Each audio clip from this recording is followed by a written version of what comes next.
I'm totally against refined sugar.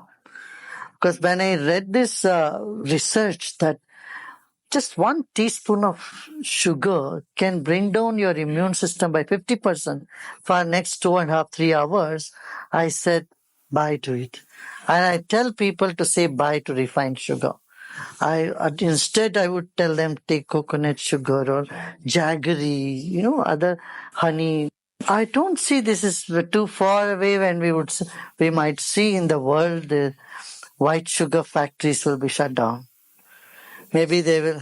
We need to move in that direction. May not be right away, but the refined sugar, and this is not. It's not reasonable thing to continue something when we find that it is harmful. Jaggery has zinc and it has iron, phosphorus, it has calcium.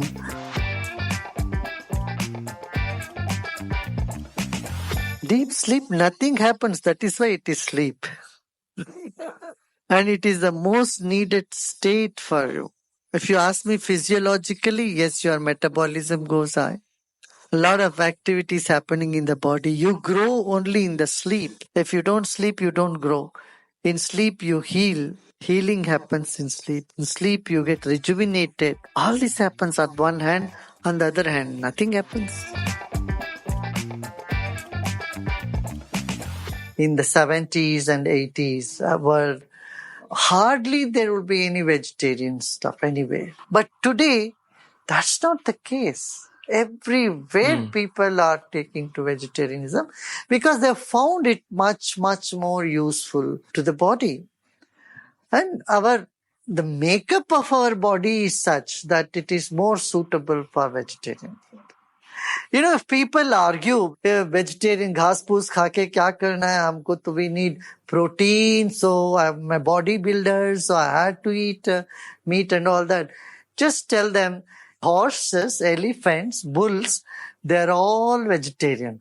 Yeah. And they can give this message to people that, look, we are all vegetarian and we are much stronger than you.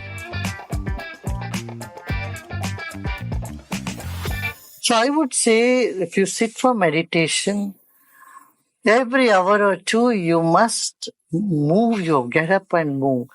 That's why we have a whole set of, though we do take people through meditation, silence program, retreats, make them go deep in meditation.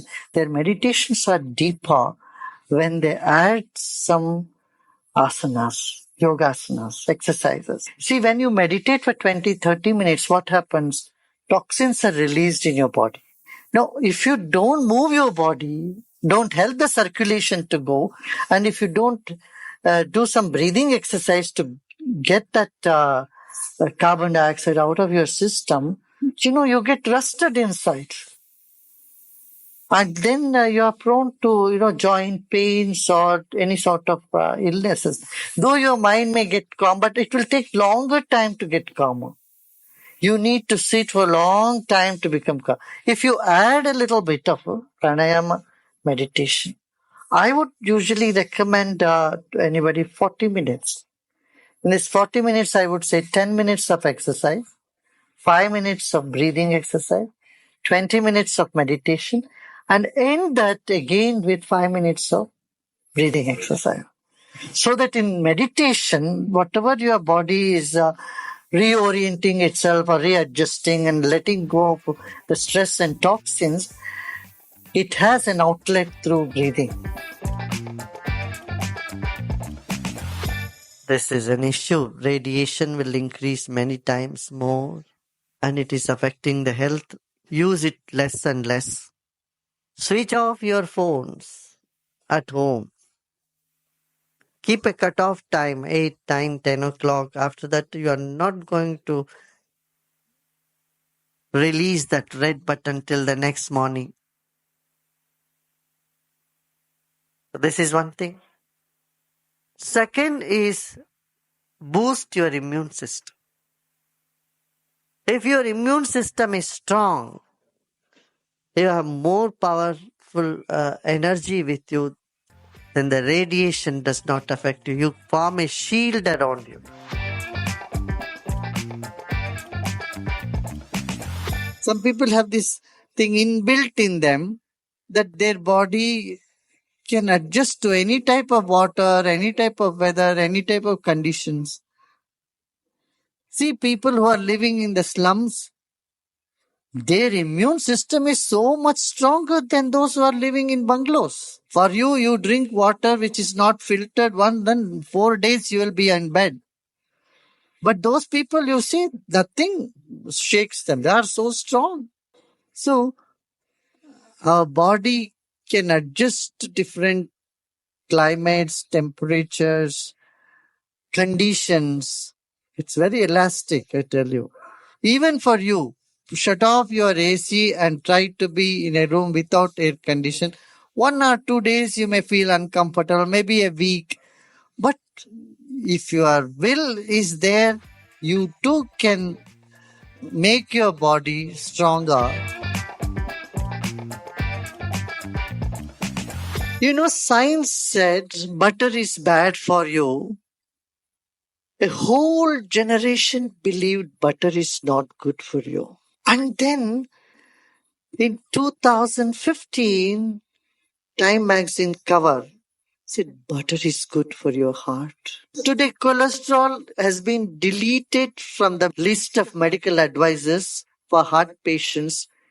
Statin was given to people, you don't know how many. Now the science says it's wrong. Many toothpaste has SLVs and there are chemical substances which are put in those toothpaste. They said this is good for your teeth. Today they say it is harmful, it's carcinogenic. See, when we study medicine from the allopathic angle or the Western angle, we forget one basic thing, that is consciousness. Our body has grown, is sustained, and lives by a principle called consciousness. Not consciousness, by consciousness. And you live out consciousness and treat every illness just the outside, the symptoms of an illness, not even the illness, then your system is very incomplete. So you must take into consideration consciousness. And Ayurvedic system of medicine does this.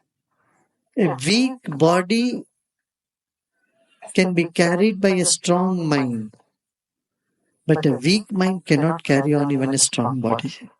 These are all recognized today by the World Health Organization. This component of spiritual health is there, which has been there in Ayurvedic texts from thousands of years, from millenniums. Ayurveda, I have already said swastha. Swastha means, swa means self. Swastha is established in self. Establishing in yourself is the real health, means complete health. जैसा अन्न वैसा मन कहते हैं ना. सो हम हमेशा ये भी कहते हैं अन्नदाता सुखी भवा. Those who give the food, if their mind or mood is good, that mood gets transferred to people who are consuming the food. So it is very important. If a chef is angry, upset or sad and he is preparing a food and give, I don't think people who are consuming that food go with a very joyful, happy mood. Everyone before eating should wish happiness for the chefs. This has been our tradition. We said, Annadata Sukhi Baba. Let the giver of food be happy.